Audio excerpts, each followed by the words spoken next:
বাংলাদেশ নাকি ভারতের পায়ে পড়তে হবে এমন একটি টাইটেল দিয়েছে এবার ভারতের তরুণ ঘোষ। তো বন্ধুরা চলুন সরাসরি আজকে আমরা চলে যাব ভারতের তরুণ ঘোষের কাছে, আর তার কাছ থেকে আজকে আমরা শুনবো বাংলাদেশকে কেন ভারতের পায়ে পড়তে হবে। নমস্কার, আমি তরুণ ঘোষ। আপনারা তো এখন সবাই খবর পেয়ে গেছেন যে মায়ানমারের একটা বিদ্রোহী গোষ্ঠী আছে, আরাকান আর্মি।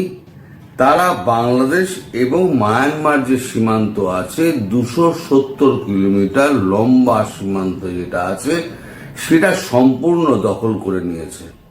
এখন এই যে হঠাৎ করে এই এক মাসের মধ্যে, এক মাসও না 20 দিনের মধ্যে এই ডেভেলপমেন্টটা হলো।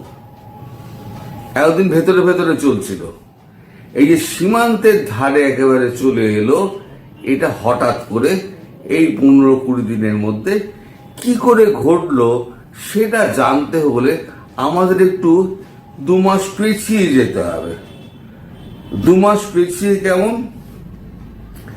আজকে আমি যা বলবো দর্শক, সেটা হচ্ছে সম্পূর্ণ তথ্য প্রমাণের ভিত্তিতে বলবো, কোনো এখানে মন গড়ার কথা নয়।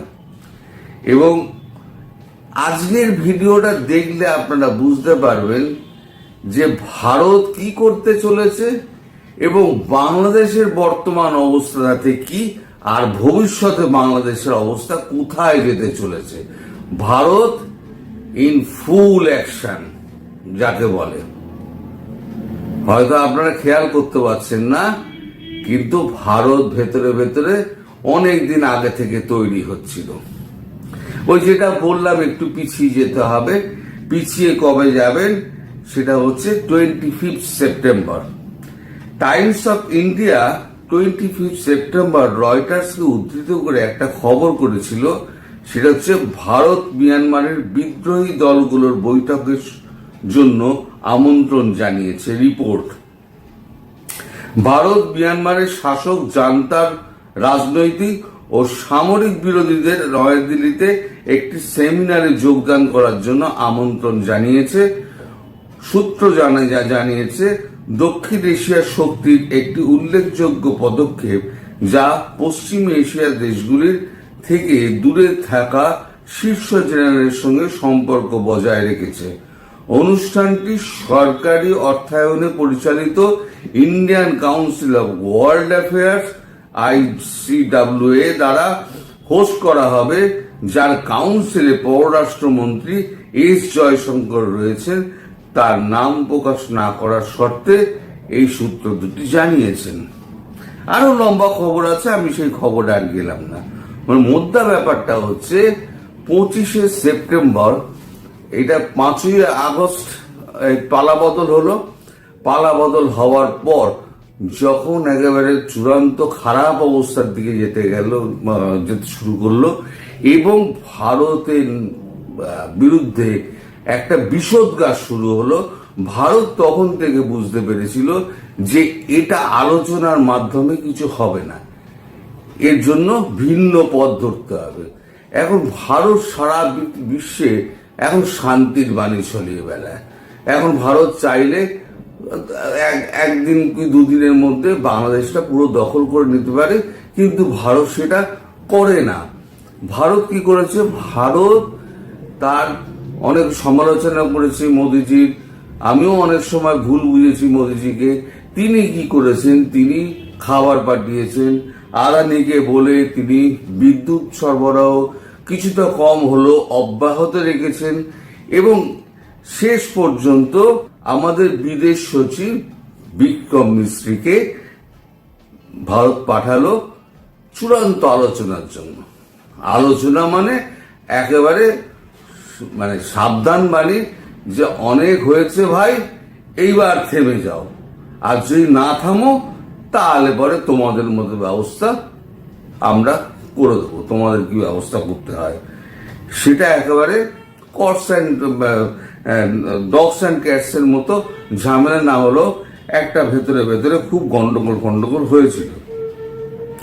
তারপর ভারত কি করলো? 25শে সেপ্টেম্বরের পর ভারত ওই জান্তা কিন্তু এলো না, কিন্তু আরাকান বাহিনীর যারা স্বঘোষিত জেনারেল আর যারা ব্রিগেডিয়ার রয়েছে তারা এসেছিলেন ভারতবর্ষে। ভারতবর্ষ তাদের সঙ্গে একটা আলোচনা করে। আলোচনাটা এইটা, সেটা হচ্ছে যে বিদেশি শক্তিগুলো এই জান্তা বাহিনীকে দিয়ে এই যে মণিপুর মিজোরাম অঞ্চলে যে সমস্ত অস্ত্রশস্ত্রগুলো পাঠাচ্ছিল, সেই অস্ত্রশস্ত্রগুলো একটা বললো যে আপনারা অস্ত্রশস্ত্রগুলো এগুলো পাঠানোটা আপনারা বন্ধ করুন, আমরা আপনাদের সঙ্গে আছি, আপনাদের সাপোর্ট করছি, আপনারা বন্ধ করুন, আপনাদের যা দরকার টাকা পয়সা অস্ত্রশস্ত্র যা যা দরকার আমরা আপনাদের সাপ্লাই করছি। দিয়ে তখন থেকে ওই রাস্তাটা ব্লক করতে শুরু করলো ভারত, যাতে আর কোনো অস্ত্র মায়ানমার আর মণিপুরে এসে না পৌঁছায়। তখন থেকে কিন্তু অস্ত্র আসাটা কিন্তু অনেকটা কমে গিয়েছে, কারণ পুরোটাই আরাকান আর্মি কিন্তু পুরো এরিয়াটা নজরদারি করছিল। এবার হয়েছে কি, যখন বিক্রম মিস্ত্রি যখন নিরাশ হয়ে ফিরে এলেন এবং গোপন রিপোর্টটা দিলেন যে এটা আর কিছু করা যাবে না, এই সম্পর্ক এত তাড়াতাড়ি সিধে হবে না, কারণ ওরা ধরে নিয়েছে যে পাকিস্তান ওদের বন্ধু এবং ভারত ওদের শত্রু। ওরা এই যে 5-7 লাখ লোক আছে না, বরাবরই বলি, এরাই হচ্ছে কি আসল বেঈমান। এরাই চায়নি যে স্বাধীনতাটা হোক, যারা স্বাধীনতার বিপক্ষে ছিল তারাই এগুলো করছে। তো যাই হোক, তখন থেকে ভারতের ইন্টেলিজেন্স এজেন্সি আরাকান বাহিনীর সঙ্গে একটা যোগাযোগ স্থাপন করে বলে যে তোমাদের প্রচুর অস্ত্র দিচ্ছি, প্রচুর টাকা দিচ্ছি, তোমরা এক কাজ করো, তোমরা পুরো মায়ানমার আর বাংলাদেশ সীমান্ত তোমরা দখল করে নাও। তার জন্য যা যা অস্ত্রশস্ত্র দেওয়ার ভারত সমস্ত কিছু দিয়েছে। দেওয়ার পরে তো এবার দামাদাম করে মারতে গত কয়েকদিন ধরে একেবারে মেরে মানে পুরো জান্তা বাহিনীকে ওখান থেকে সরিয়ে দিয়ে পুরো সীমান্ত অঞ্চলটা এখন বাংলাদেশের এখন লাগোয়া যে সীমান্ত অঞ্চলটা পুরো 270 কিলোমিটার দখল করে দিয়েছে। ফলে বাংলাদেশের রক্তচাপ বেড়ে গিয়েছে। এবার শুধু দখল নয়, দখল করার পর কি করেছে, ভারত দখল করতে গিয়ে মিয়ানমারের কাছে 227 কিলোমিটার জায়গা বাংলাদেশে নিয়েও নিয়েছে। অলরেডি 277 কিলোমিটার জায়গা নিয়ে নিয়েছে। এইবারেতে আমি যে ম্যাপটা দিচ্ছি, ওরা যে ভয় খাচ্ছে কখন, এই যে ম্যাপটা আমি এখানে দিচ্ছি আপনাদের, এই ম্যাপটা আপনারা দেখুন। এই ম্যাপটা দেখলে আপনারা বুঝতে পারবেন যে এই যে লাল অংশ যেটা রয়েছে, এই লাল অংশটা এইটা পুরো হচ্ছে গিয়ে মায়ানমারের ধারে, যেটা হচ্ছে ওরা আরাকান স্টেট বলে দাবি করছে। এইটা পুরোটা ওরা দখল করেছে। পুরোটা দখল করার পর ওদের সামনে কি আছে, সামনে রয়েছে শুধু টেকনাফ, কক্সবাজার। এই দুটো দখল করতে পারলে ওরা চিটাগাঁও অব্দি চলে যাবে। তার মানে এখন বাংলাদেশের ঘাড়ের কাছে নিঃশ্বাস ছাড়ছে এখন মানে আরাকান আর্মি পরিষ্কার বলে দিয়েছে, আমরা একেবারে এই শেষ দেখে ছাড়বো। রোহিঙ্গাদের তোমরা যে সাহায্য করেছ, সেই রোহিঙ্গারা আমাদের শত্রু, রোহিঙ্গাদের আমরা ছাড়বো না, আমরা এর একেবারে একটা শেষ দেখে ছাড়বো। এখন বাংলাদেশ সরকারের কাছে, ইউনূস সরকারের কাছে এখন উভয় সংকট হয়ে গেছে। একদিকে তো আওয়াজ দিয়ে দিয়েছে যে আমরা ভারতকে ছাড়বো না, ভারত আক্রমণ করে আমরা কলকাতা দখল করে নেব। কারণ ইউনূসের যে সমস্ত সঙ্গী সাথীরা যারা হুঙ্কারটা দিচ্ছে, ইউনূসের সমর্থনেই দিচ্ছে, এটা ধরে নেওয়া যায়। এখন যখন কাঁধের কাছে, যখন ঘাড়ের কাছে এসে যখন পড়েছে আরাকান আর্মি, তখন এদের শ্বাস ছুটে গিয়েছে। এইবারেতে এখন আর্মি ভাবছে, বাংলাদেশ আর্মি ভাবছে এবার শ্যাম রাখি না কুল রাখি। এখন এখান থেকে সমস্ত সেনাবাহিনীকে মোবিলাইজ করা হচ্ছে সমস্ত ওই সীমান্ত অঞ্চলের 270 কিলোমিটার অঞ্চল জুড়ে। আমাদের চিকেন নেকের ওপরে হামলা করার প্ল্যান করতে গিয়ে নিজেদের যে চিকেন নেকটা আছে সেইটাকে পুরো উপেক্ষা করেছে। এখন উপেক্ষা করার ফল এখন ভুগতে হচ্ছে। এখন ব্যাপারটা হচ্ছে, আমি অনেকদিন আগে বলেছিলাম যে বাবা বালক ব্রহ্মচারী বলে গেছিলেন, কাঁচা ঘুম ভাঙাস না আর চুলকিয়ে ঘা করিস না। এখন ভারত যে কি করবে, ভারত তো ছেড়ে দেবে না। ভারতের লাঠির কিন্তু আওয়াজ হয় না, কিন্তু যার ওপরে পড়ে সে বোঝে যা লাঠিটার জোর কত। এখন সেটা ভারত কিন্তু ঘুরিয়ে এবার কূটনীতি দিয়ে বাংলাদেশকে এখন কাপ করার ব্যাপারটা একেবারে পুরো প্ল্যান করে নিয়েছে। এদিকে কি হয়েছে, পুরো জলসীমা ধরে বঙ্গোপসাগর ধরে প্রখর নজরদারি করা হচ্ছে। এই নজরদারি করতে গিয়ে গত কয়েকদিন আগে ভারতীয় উপকূলরক্ষীরা উড়িষ্যার পারাদ্বীপ উপকূলে বাংলাদেশি অনুপ্রবেশ বানচাল করে দিয়ে 2টো জাহাজ আটক করেছে এবং 73 জনকে গ্রেপ্তার করেছে। এরা সবাই মৎস্যজীবী বলা হচ্ছে, কিন্তু তারা সত্যিকারের মৎস্যজীবী কিনা সেটা জানার জন্য পারাদ্বীপে নিয়ে গিয়ে তাদেরকে এখন তদন্ত করা হচ্ছে তারা সত্যিই কারা। তাদের মধ্যে আবার কেউ ইনফিল্ট্রেট করার চেষ্টা করছিল কি? সবাই ঘাড়ে হাত দিয়ে চুপচাপ মাটিতে বসে রয়েছে এবং স্যারেন্ডারের পদ্ধতিতে এখানে বসে রয়েছে।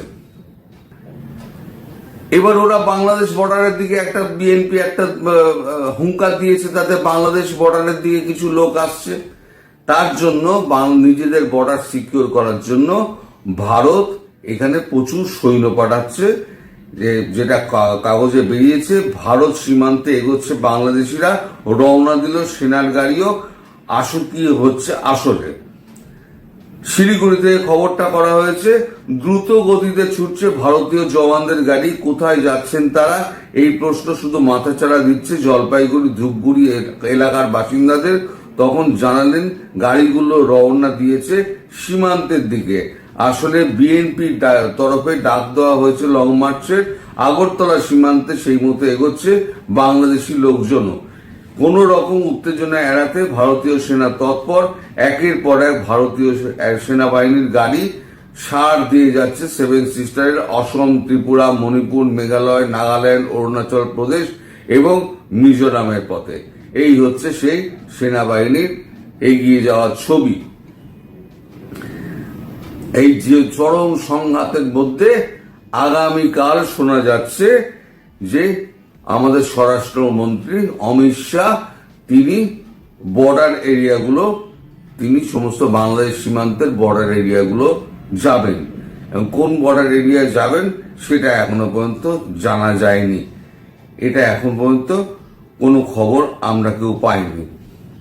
এই হচ্ছে ভারতের এখন অ্যাকশন প্ল্যান, অ্যাকশন মোড পুরো রেডি হয়ে গিয়েছে। এবং ভারত দেখবেন ধীরে ধীরে ধীরে ধীরে আর্ম টুইস্ট করতে করতে এমন জায়গায় বাংলাদেশকে নিয়ে আসবে, বাংলাদেশকে এসে পায়ে পড়তে হবে। এরপর কি হবে, একটা কোনো ছোটখাটো একটা গন্ডগোল হবে। গন্ডগোল হলে বলে দিচ্ছি, মিলিয়ে নেবেন। গন্ডগোল হলে কি হবে, খাদ্য যেটা রপ্তানি হচ্ছিল সেই খাদ্যটা বন্ধ করে দেবে, বিদ্যুৎটাও বন্ধ করে দেওয়া হবে। কারণ ইন্টারন্যাশনাল কমিউনিটির কাছে একটা বার্তা পৌঁছে দেওয়া হয়েছে যে ভারত শেষ পর্যন্ত চেষ্টা করেছিল তাদের বিদেশ সচিবকে সেখানে নিয়ে গিয়ে সমস্ত কথাবার্তা বলানোর। ব্যাপারটা আপসী যাতে মিটমাট হয়ে যায়, কিন্তু কোনোভাবেই বাংলাদেশ সরকার কোনো সহযোগিতার হাত বাড়িয়ে দেয়নি। ফলে ভারতের কাছে কোনো বিকল্প পথ ছিল না। এদিকে সরকারের অবস্থা কিন্তু কোষাগার কিন্তু ঠুটু করছে। পাকিস্তান বড় মিয়ার কাছে যেমন পরমাণু অস্ত্র চাইছে, F-16 বিমান চাইছে। আচ্ছা, এমন বোকা, পরমাণু অস্ত্র যেন জাহাজে করে আনা যায় বা প্লেনে করে আনা যায়। পরমাণু অস্ত্র একটা টোটাল একটা ইকোসিস্টেম, সেই ইকোসিস্টেম এটা কিছু বোঝে না। পরমাণু অস্ত্র দিতে হবে, আর অন্যান্য দেশগুলো বসে আছে আর সবাই তো হাসছে পরমাণু অস্ত্র দিতে হবে বলে। কতগুলো খোল নিয়েছে দেখালে পরে পরমাণু অস্ত্র আনা যাবে? আর দিতে হবে F-16 সাহায্য চেয়েছে। F-16 যে পাকিস্তানকে যে আমেরিকা দিয়েছে সেখানে শর্ত আছে যে এই F-16 শুধু নিজেদের সুরক্ষার জন্য ব্যবহার হবে, অন্য কোন দেশে গিয়ে এই F-16 আক্রমণ করতে পারবে না। এবং ইউনুস বলেছেন আমি আমেরিকাকে সামনে নেব।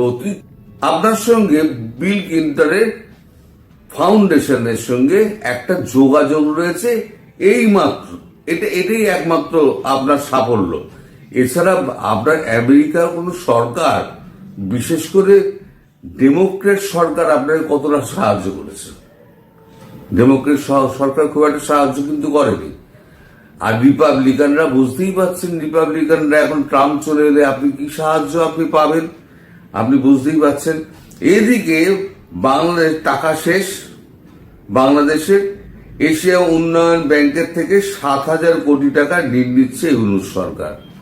যে সরকারটা চলছে সম্পূর্ণ মানে ভিখারির দশা হয়ে, তা সেই সরকার আবার নতুন করে আবার ঋণ নিয়ে আবার ভারতের সঙ্গে সে যুদ্ধ ঘোষণা করবে, এটা কেমন হাস্যস্কর হয়ে গেল না?